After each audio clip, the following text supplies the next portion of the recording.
अब ये ध्यान कि हमारे बड़े भ्राता वायुपुत्र महाबली हनुमान जी हैं, हृदय से लगा लिया। हनुमान जी को बार बार भीम स्पर्श करके प्रफुल्लित हो, महाभागवत है। हर समय हनुमान जी के रोमांच होता रहता है, अश्रु प्रवाह होता रहता है, और कोई न कोई गंधर्व, कोई न कोई ब्रह्म ऋषि भगवान का चरित्र सुनाता रहता है हनुमान जी को। ऐसे महाभागवत अद्वितीय है। प्रभु की सेवा प्रधान धर्म, रोम रोम में सिया राम जिनके बसे हुए हैं। यत्र यत्र रघुनाथ कीर्तनम तत्र तत्र कृतमस्त कांजिलम वाष्पवारि परिपूर्ण लोचनम। बड़ी अपार श्रद्धा है महाभागवत। जो हनुमान जी को किसी शक्ति विशेष का रूप देख करके फिर वो ये बात नहीं समझ पाता। महाभागवत प्रेम प्लावित हृदय, हर समय प्रभु के प्रेम में डूबे रहते हैं। इसलिए कदली वन में एकांत, कभी भगवान के चरित्र को सुन रहे हैं, कभी भगवान के नाम कीर्तन में, कभी रूप में, कभी उनके लीला गुणों में डूब करके अश्रु प्रवाह करते रहते हैं। भीम जी बार बार स्पर्श कर रहे तो बहुत सुख मिल रहा है। महाभागवत के स्पर्श से परम सुख मिलता है। भीम जी की भी आंखों से अश्रु प्रवाह हो रहे, क्योंकि रंग चढ़ता है ना। बार बार हनुमान जी के चरणों में प्रणाम करते, फिर खड़े हो जाते, फिर दर्शन करते, फिर प्रणाम करते। आहा, आज मेरे समान कोई बड़भागी नहीं, भीम जी कह रहे, क्योंकि आज मुझे महाभागवत ज्येष्ठ भ्राता महाबली हनुमान जी का दर्शन हुआ। आपने मुझ पर बड़ी कृपा की, अपना जान करके आपने दर्शन दिया। अब एक प्रिय कार्य आपसे कराना चाहता हूं। मेरे हृदय में जब मैं आपकी चर्चा सुनता तो ये लगता कि मैं अपने भ्राता का वो रूप कब देखूंगा जो लंका में प्रकाशित किया। जिस रूप में जानकी जी के सामने, जानकी जी से कह रहे थे कि आप चिंता न करो, वाल्मीकि रामायण में, ये आपका दुख देख करके कहीं मेरा क्रोध ना उमड़ पड़े। मां, विनाश कर दूंगा इस लंका का यदि क्रोध आ गया, और मैं डर रहा हूं कि कहीं भगवान की आज्ञा का उल्लंघन ना हो जाए। तो जानकी जी ने कहा, यही रखवाले इतने बड़े बड़े हैं कि बेटा आप उनसे पार नहीं पा सकते हो। उन्होंने कहा, मां यदि अपने हृदय में सुख धारण करो तो ये पुत्र आपको। जानकी जी ने, वह अति लघु रूप धरेऊ हनुमाना, पैठा नगर सुमिर भगवाना। एक डाल पे छोटे रूप में जैसे वानर रूप, ऐसे तो जानकी जी सो इतने विकराल भयानक दे। कनक भूधराकार शरीरा समर भयंकर, टांगों के नीचे लंका, वो भयानक रूप। और जब दहाड़ कर दे तो फट जाए आकाश, ऐसा अपार। कि जिनका छोटा करो ले, सब देख लेंगे, वो भयंकर रूप। मैं एक और प्रिय कार्य कराना चाहता हूं। मेरे हृदय में बहुत समय से है कि मैं अगर कभी अपने भ्राता से मिला तो मैं वो रूप देखना चाहता हूं। मकराले समुद्र को लांग करके लंका में प्रवेश करना, लंका को भस्म करना, मैं वो आपका विकराल रूप देखना चाहता हूं। मुझे बहुत सुख होगा। वैसे हमारी आप पर बड़ी श्रद्धा भी, और आप मेरे बड़े भ्राता भी हैं, तो दोनों से मैं अधिकारी होता हूं। जब श्रद्धा प्रबल हो तो गूढ़ तत्व महापुरुष जन नहीं दुरा सकते। तो मेरी श्रद्धा भी आप पर प्रबल है और मैं आपका भ्राता भी हूं। हनुमान जी हंस पड़े, कहा, भैया नहीं नहीं नहीं नहीं, उस रूप को तुम्हारे देखने की सामर्थ्य नहीं है।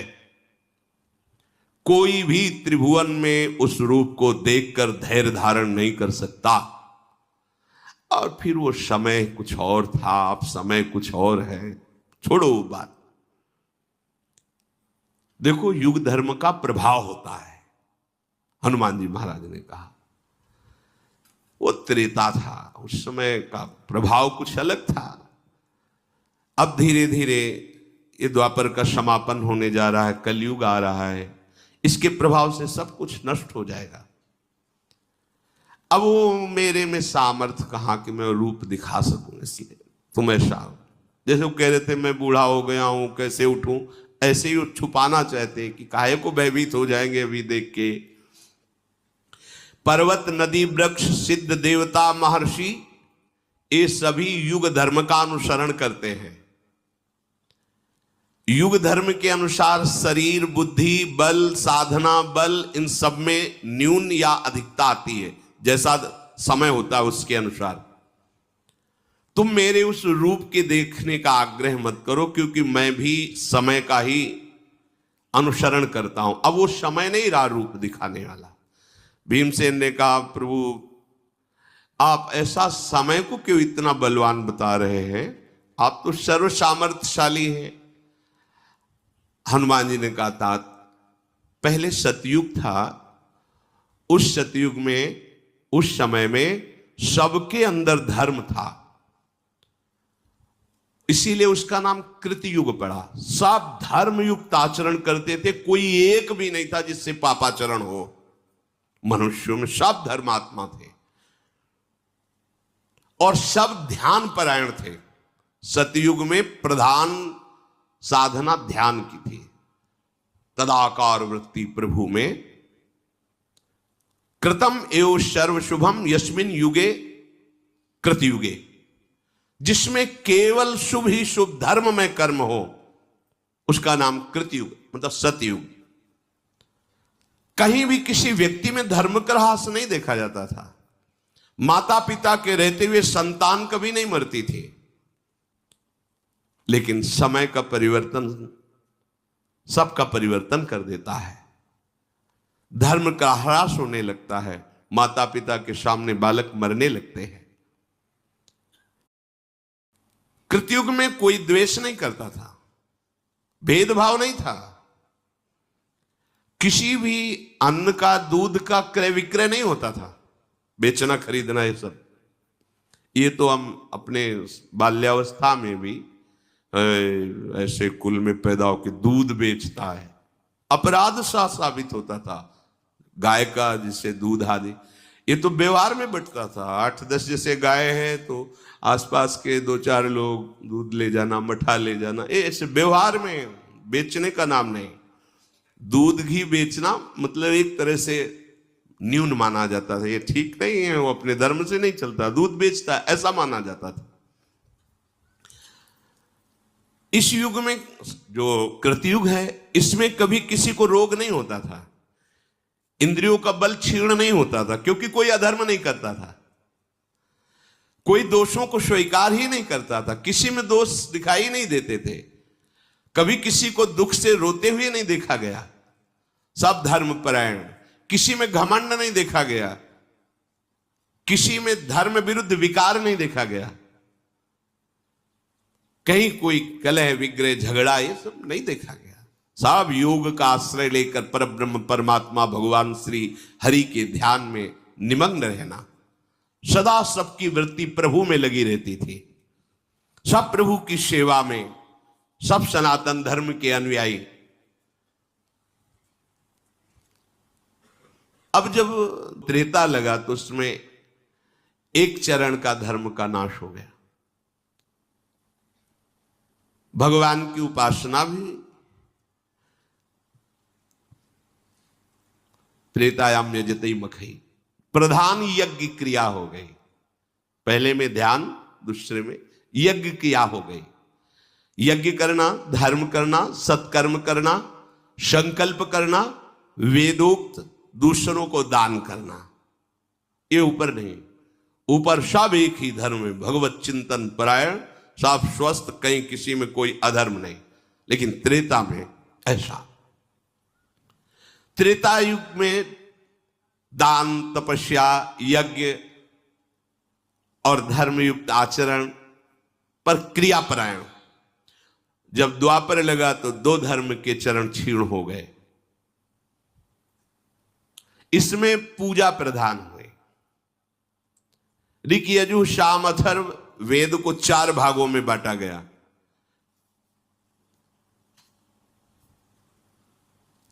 बुद्धि का, सात्विक बुद्धि का धीरे धीरे क्षय होने लगा, जो दिव्य निर्णय कमजोर होने लगा। सत्य से भ्रष्ट होने के कारण द्वापर में ही अनेक रोगों का प्रादुर्भाव हो गया।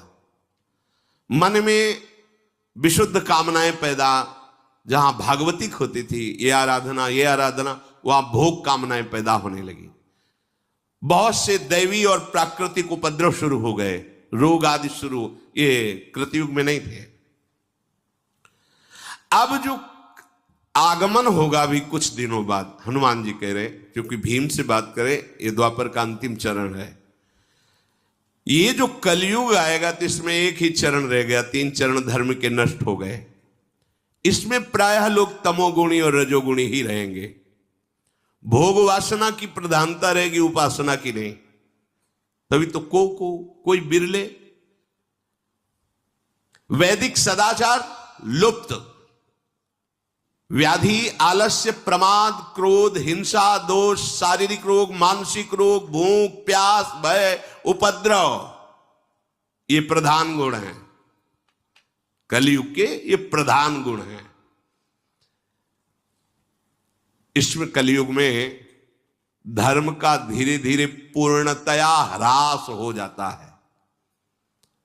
अब किसी को डर लगता है क्या कि मैं किसी महात्मा के विषय में क्या बोल रहा हूं? कुछ नहीं, कोई भय नहीं। पैसा मिले, कुछ भी दिखाना पड़े, कुछ भी बोलना पड़े, किसी को भी कोई भय नहीं। नहीं, तुम्हारे सुकृत जब होगा तो देखा जाएगा, अभी तो मौज में है, अभी तो आ रहा है। बस हमें अपनी भूख मिटानी, अपनी वासना की पूर्ति करनी। उपासना का कोई लक्ष्य नहीं कि जब तक हमें सत्य वस्तु का बोध न हो जाए तब तक किसी पर निर्णय नहीं किया जा सकता। सामने होने पर भी बहुत काल तक हम उसका निरीक्षण परीक्षण करेंगे, यदि अधिकार मिला है, फिर उसके बाद सत्य पर पहुंचकर फिर उसके विषय में बोला। युग परिवर्तन होने पर कलयुग से ऐसे सब प्रभावित हो जाते हैं कि केवल सुख सुविधा भोग सामग्री मिले, बस। वो कैसे मिले इससे कोई मतलब नहीं, क्या कर रहे हो, क्या धर्म है, क्या धर्म, इससे कोई मतलब नहीं। लोक क्षीण होने लगता है, प्रकृति उल्टा उसे दंड देने लगती है। आम की फसल जब आती थी तो अपने लोग बच्चे थे, झोला लेकर भाग जाते और 1-1 किलोमीटर तक आम के अलग अलग बगीचे होते थे, गांव के पूरे ऐसे बगीचे। 3 बजे उठ करके सुबह भाग के चले जाओ, 10-20 किलो आम फिर ही ले आओ। जैसे 4-5 बच्चे गए, अब रखवाले में बूढ़े दादा है, उनसे राम राम की, और आम बिनने आए होगे, नहीं हम तो अपने बगीचे जा रहे हैं। 4-5, 2 उनको बातों में लगाए, 2 बिन लिए, फिर 2-4 भाग में कर लिए और भाग गए। मतलब स्वाभाविक, कहां वो बड़े बड़े वृक्ष, 1-1 गाड़ी आम गिरे, ऐसे वृक्ष, बड़े बड़े वृक्ष कहां रह गए?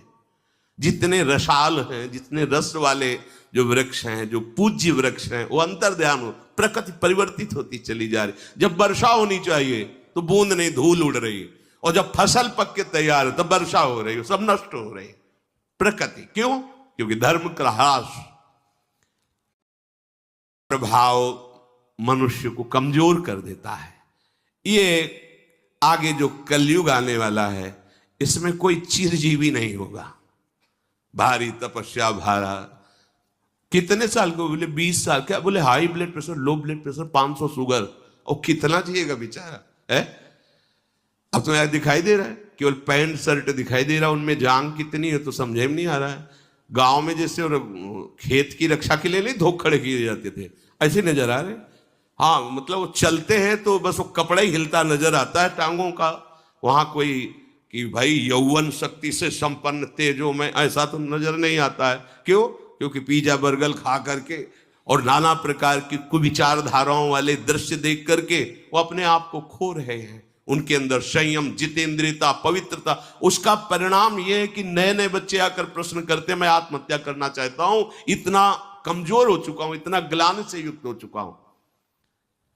शास्त्र के द्वारा जब आप संयम से चलेंगे, अधर्म आचरण हो रहा है तो नकारात्मक सोच करके तुम्हें जला रही है, शत्रुदमन, अब तो हमारे पहले वाले रूप देखने की बात छोड़ दीजिए। भीमसेन ने कहा, अब बहकाइए मत प्रभु, मैं बिना आपका वो रूप देखे संतुष्ट नहीं होऊंगा। आप कृपा करें और मेरे सामने वो रूप प्रकाशित करें। जब भीमसेन ऐसा कहने लगे तो भगवान मुस्कुराए और बहुत जोर से आवाज की, जय श्री राम। दृष्टि अंत ही नहीं नजर आ रहा है कि हनुमान जी का मुखारविंद कहां है। वो भयंकर रूप धारण किया। उनकी लंबाई, चौड़ाई, ऊंचाई तीनों चीजें नहीं देख पा रहे हैं भीम। कितना चौड़ा शरीर, कितना लंबा, भीम नहीं देख पा रहे हैं।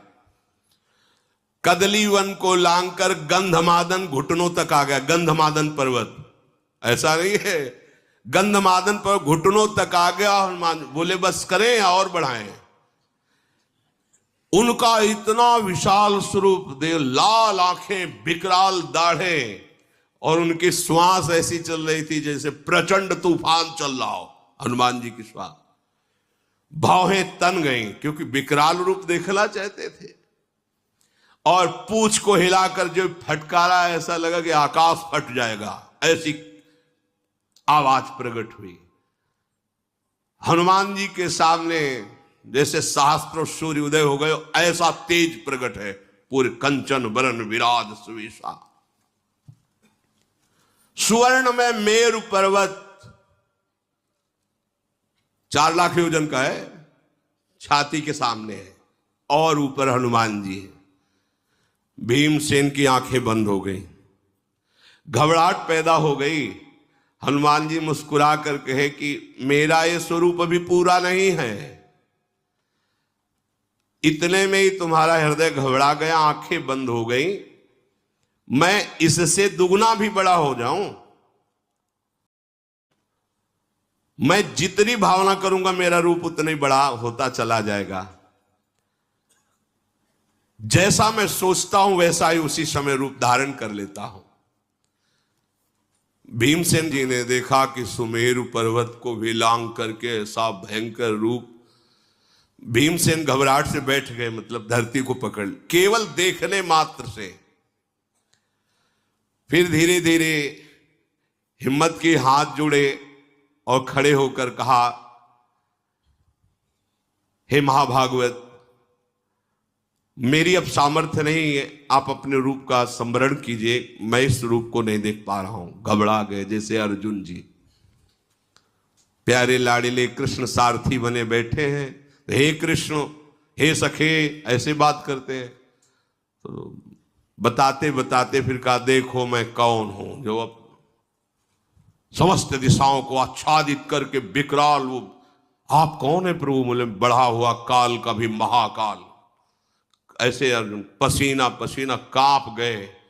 तुम्हादि देवा पुरुषा पुराणा तुमस्य विश्वस्य परम निधानम वित्तासि वेद्यम परमम च धाम त्वया ततम विश्वमनंतुर। कांप रहे अर्जुन, महाबली अर्जुन, दिव्य गांडीव धनुषधारी, दिव्यास्त्र वेत्ता, भगवान के रूप को देखकर कांप रहे हो। कह रहे संवरण कीजिए, मेरी सामर्थ्य नहीं कि मैं आपको देख पाऊं। ऐसे भीम जी हनुमान जी से, प्रभु मेरी अब नेत्रों में सामर्थ्य नहीं रहेगी कि मैं आपके स्वरूप को देख सकूं। अप्रमेय ये पर्वताकार शरीर। तो जब समुद्र लांघे थे तो हनुमान जी को एक बाल्यावस्था में विनोद में साप मिल गया था। इनका स्वभाव ही था, इधर मारा वो वृक्ष टूटा, इधर तो ऋषि का आश्रम सब विध्वंस हो गया था। खेल खेल में कोई गुस्सा नहीं। तो उन्होंने कहा कि जब तुम्हें तुम्हारे बल की कोई याद दिलाएगा तब तुम्हें आएगा, नहीं तुम अपने बल का विस्मरण। ऐसा जब समुद्र पार होना तो चुपचाप शांत खड़े सब अपनी अपनी बातें कर रहे थे। जामवंत जी ने देखा हनुमान जी तो कहा, चुप साध ही रहा बलवाना, आप तो कुछ बोल ही नहीं रहे हो। अरे आपका अवतार ही हुआ है भगवान की सेवा के लिए, आप मौन धारण की। जब होश दिलाएगा तब जेहगिर चरण दे हनुमंता, चले सुगा पाताल तुरंता। मारा ठसक तो पर्वत पाताल को चला गया। जिम अमोघ रघुपति कर बाना, यही भांति चले हनुमाना। जैसे भगवान की सारंग धनुष से छूटा हुआ बाण अमोघ, ऐसी गति हनुमान जी की। हम ऐसे स्वामी के सेवक हैं, ये लाड़िले तो हैं ही, पर ये इसीलिए सम्यक शास्त्रों का ज्ञान होना चाहिए। सेवक वाणी की फल स्थिति में लिखा हुआ है, सेवक वाणी जू अति अगाध मत गूढ़, बिरलो कोई समुझई हित मार्ग आरूढ़। हित मार्ग आरूढ़ भाव भागवत मिले सब, चार वेद सुस्मृत जो चार अवगाह ले जब, तब पावे सेवक हृदय। नहीं तो लगेगा कि अरे महावर लिए प्रियाजू के सामने खड़े हैं, कैसे भगवान? ये वही भगवान है जिनको काल देखकर भी थर्रा जाता है। यशोदा जी छड़ी लेके डांट रही है, रो रहे हैं, कैसे भगवान है? ये वो ही भगवान है जिनकी भ्रकुटि विलास सृष्टि लय हुई। सेवक जी कहते हैं, राधा वल्लभ भजत भज भली भली सब होए, भीर मिटय भट जमन की भय भंजन हरि सोए। ये भय भंजन हरि सोए, भरम भूले भटकत कद। ये लाडले फूलों से खेल रहे हैं, लेकिन है कौन?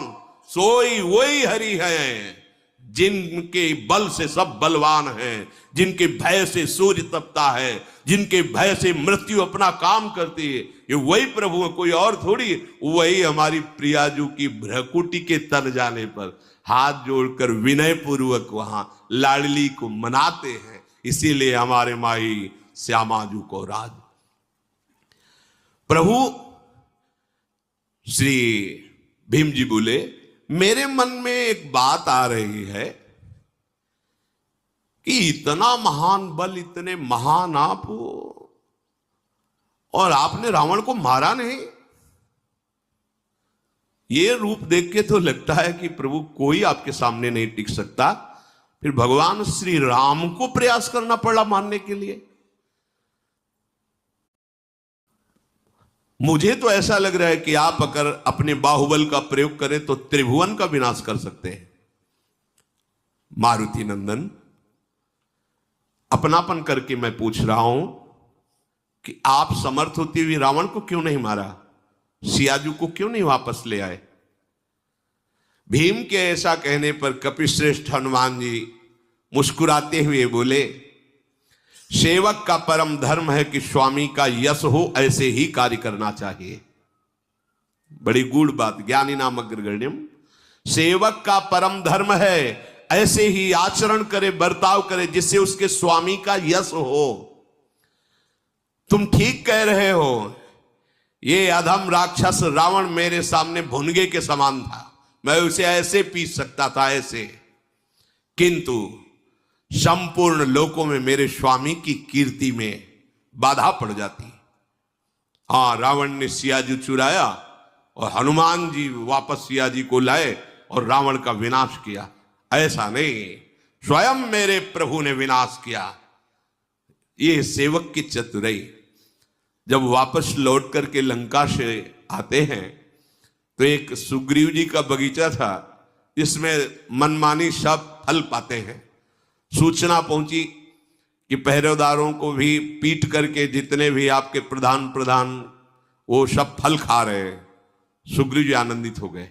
बिना रामकाज किए उस फल नहीं खा सकते थे हमारे सेवक जन। इसका मतलब रामकाज हो गया। किसने किया? बोले मारुति नंदन हनुमान ने। सामने देखा आ रहे, मुख प्रसन्न तन तेज विराजा, समझ गए कीनेस रामचंद्र कर काजा। बड़ा स्वागत। भगवान राम भी खड़े हो गए, सम्मान के लिए नहीं, जैसे मां अपने बेटे को गले लगाने के लिए खड़ी हो जाती है, ऐसे हनुमान जी को गले लगाया, हाथ पकड़ा, अपने आसन पे बैठाला। ऐसे हनुमान जी सरक के चरणों में बैठ रहे। समीप रावण के द्वारा सुरक्षित लंका में प्रवेश करके वहां विध्वंस मचा देना, वाह! हनुमान हृदय को शीतल कर बोले, नहीं प्रभु, नहीं नहीं, ये तो आप विनोद कर रहे, ऐसा नहीं। शाखा मृग की यह मनुसाई, शाखा ते शाखा पर जाई, लाग सिंधु हाटक पुरजारा, निश्चर गण बद विपिन उजारा, सो सौ तो प्रताप रघुराई, नाथन कछु मोरी प्रभुताई। प्रभु हमारी तो ताकत इतनी, एक डाल से दूसरी। मुझ बंदर की ताकत क्या कि समुद्र लांग कर जाना और रावण जैसे राजा के सुरक्षित राज्य में प्रवेश कर आग लगा देना, विध्वंस मचा देना। वहां मैंने देखा ये सब राम प्रताप कर रहा है। वहां मैंने आपकी कृपा को देखा, प्रभु आपका प्रताप ये सब कर रहा था। ऐसा नहीं बोला वचन विगत अभिमाना, ये महामहिमा होती। हाँ हाँ प्रभु हम गए, ऐसा नहीं। सेवक वही जो स्वामी की यश कीर्ति को फहराए, कहीं भी मान हृदय में स्पर्श न करे। श्री रामचंद्र मेरे आराध्य देव, मेरे प्राण प्रीतम प्रभु हैं। सेना सहित जब रावण का वध किया, सीता जी को वापस लाए तो उनकी कीर्ति हुई, मेरे स्वामी की कीर्ति हो, यही हमारा परम धर्म है। नहीं तो रावण मेरे लिए भुनगे के समान था। उस रूप में कह रहे हनुमान जी। बालक ही थे ना, वो मां से कहा मां मुझे भूख लगी है, कुछ खाने को दो। तो बोले जो लाल फल, सुबह का टाइम था, वही पाना, मतलब मीठा लगेगा, अच्छा रहेगा। तो आकाश की तरफ देखा तो लाल लाल अरुणोदय हो रहा था, भगवान सूर्य लील गए।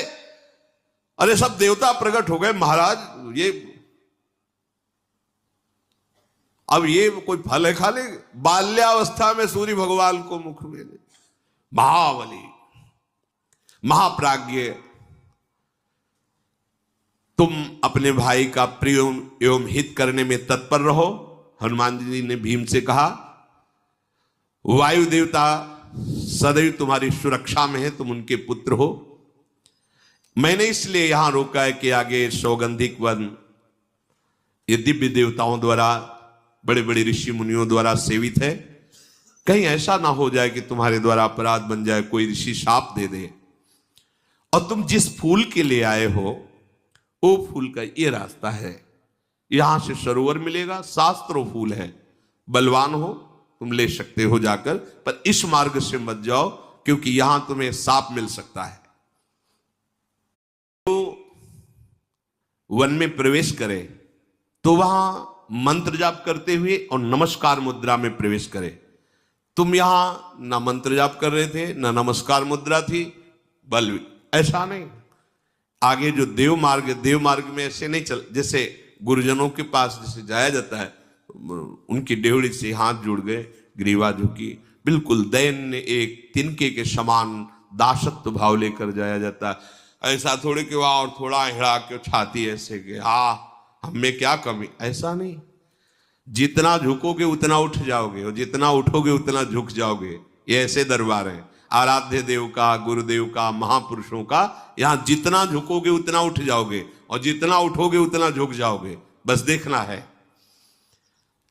ये जो तुम दुस्साहस कर रहे थे ठीक नहीं है, हनुमान जी ने बताया। धर्म का पालन करो, स्वधर्म में स्थित रहो, श्रेष्ठ मार्ग पर चलो। धर्म को जाने बिना कोई भी कार्य नहीं करना चाहिए। पहले जानना चाहिए कि धर्मयुक्त है मेरे लिए कि नहीं। हे भीम, मैं तुम्हें बता देता हूं कि बिना ज्ञान वृद्ध महापुरुषों की सेवा किए बृहस्पति जैसे विद्वान के लिए भी तत्वबोध होना बहुत कठिन है। हनुमान जी महाराज कह रहे हैं, ना ही धर्मज्ञ विज्ञाय वृद्ध सेव्य धर्मार्थी वेदितुम शक्यो बृहस्पति समैरपि। बृहस्पति के समान ज्ञानी हो तो भी उसे तत्वबोध नहीं हो सकता जब तक वो ज्ञान वृद्ध तत्वबोध प्राप्त किए महात्मा का। इस मार्ग में, भगवत मार्ग में अवस्था का सम्मान नहीं होता, स्थिति का सम्मान होता है। 16 वर्ष की अवस्था सुखदेव जी की है, 10,000 वर्ष तपस्या करने वाले महात्मा सब खड़े हो गए। उसमें भगवान श्री कृष्ण द्वैपायन व्यास जी भी हैं, वशिष्ठ जी भी हैं, बड़े बड़े महापुरुष सब खड़े। भगवान व्यासदेव जी के पिता श्री पराशर जी भी हैं, सब खड़े हो गए।